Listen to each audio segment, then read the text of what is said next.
पापा मुझे तुम इतनी जल्दी छोड़ के क्यों चले गए? बेटे मम्मी इतना क्यों रो रहा है? पापा की याद आ रही है जो पापा मुझे कंधे पे बिठा कर घुमाते थे। बेटा एक दिन सबको जाना है। ईशु के पापा तुम हमें इतने जल्दी छोड़कर क्यों चले गए? तुम्हें तो पता है तुम्हारे सिवा मेरा इस दुनिया में कौन सहारा है। बस मेरा छोटा बेटा ही मेरा हमदर्द है। बाकी दो बड़े बेटे जमीन के पीछे पड़े हुए हैं। आप फिक्र मत करो, छोटी से छोटी बड़ी से बड़ी परेशानी में मैं आपके साथ हूँ।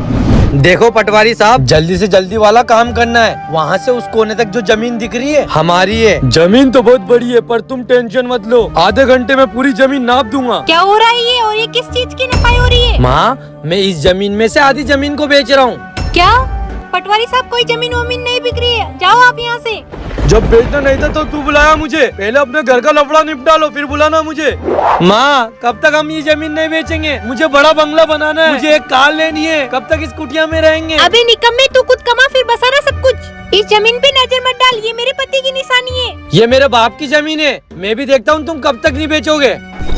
माँ, मैं छोटा जरूर हूँ लेकिन इस पापा की निशानी को कभी खत्म नहीं होने दूंगा। क्या कर रहा है ये? अरे यार मम्मी, पैसे ढूंढ रहा हूँ, दारू खत्म हो गई मेरी। माँ, भैया ने फिर दारू पी। तेरी इस दारू ने मुझे बर्बाद करके रख दिया। माँ, पैसे नहीं दे सकती तो भाषण क्यों दे रही हो? मैं खुद पी लूंगा दारू। माँ, ये छोड़ो जमीन वमीन, हम कहीं बाहर शहर चलते हैं। नहीं बेटे, मैं ये जमीन छोड़कर नहीं जा सकती। इसमें तेरे पापा की यादें जुड़ी है। हाँ।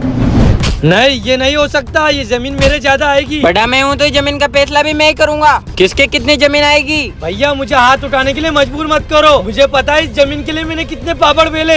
मेरे ऊपर हाथ उठाने की कहेगा? दूसरे की क्यों जान लेने में तुले हुए हो? हे बुढ़िया, जब ये जमीन बिके तो सबसे ज्यादा मेरा आनी चाहिए। तुम लोग जमीन के लालच में इतने शैतान हो गए कि माँ का दर्जा ही भूल गए। ना ये जमीन तुझे मिलेगी, ना ये जमीन इसे मिलेगी। ये जमीन मैंने अपने छोटे बेटे के नाम कर दी। आपस में लड़ने से कोई फायदा नहीं है। इस बुढ़िया ने तो पूरी कहानी पलट दी। अगर ये जमीन तुझे या मुझे लेनी है तो छोटे को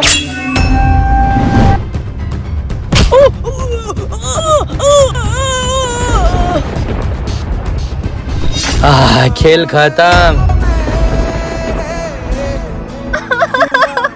तुमने इस जमीन के चक्कर में मेरे छोटे बेटे को मार दिया। तुम लोग कितने बेरहम हो। नन्ही से जान लेते वक्त तुम लोगों की रूह नहीं कांपी। बेटा जाओ रख लो तुम ये जमीन, लेकिन मेरी एक बात याद रखना, बाप का साया तो तुम लोगों का मिट चुका है, लेकिन माँ का साया भी तुम लोगों को नसीब नहीं होगा। ये माँ कहाँ जा रही है?